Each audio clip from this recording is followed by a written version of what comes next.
2872 tonnes de coquilles Saint-Jacques sont passées en criée de Dieppe. Cela représente une hausse de 37% par rapport à l'an dernier. Cette augmentation entraîne également une hausse du chiffre d'affaires. Le syndicat mixte du port de Dieppe enregistre cette année un résultat de près de 9 millions d'euros contre 7 millions lors de la campagne précédente. On est satisfait puisqu'en fait la criée de Dieppe se classe quasiment à la 19e place au niveau des 35 criées de France. Et puis surtout toute production, c'est-à-dire production criée et hors criée, on est 14e port de France. Un enthousiasme partagé par la plupart des pêcheurs des côtes normandes, grâce notamment à la ressource abondante qui se trouvait en baie de Seine.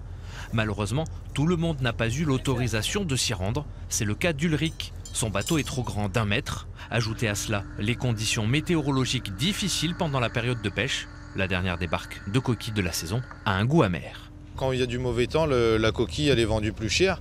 Et là, quand il y a eu du mauvais temps, vu qu'il y avait la baie de Seine et que les bateaux de baie de Seine, ils ont ramené des quantités vraiment importantes, du coup, si vous voulez, la coquille, elle n'était pas vendue très cher.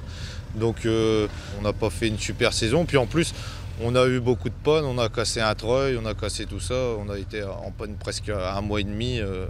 Ulrich n'a pas eu de chance, comme une dizaine d'autres patrons pêcheurs diepois. Une situation qui n'est pas représentative par rapport aux 200 autres bateaux qui ont profité en baie de Seine d'une campagne exceptionnelle. Les prix quant à eux sont restés stables en criée avec un kilo vendu en moyenne à 3,50 €. Sur le port, les tarifs sont montés jusqu'à près de 7 €.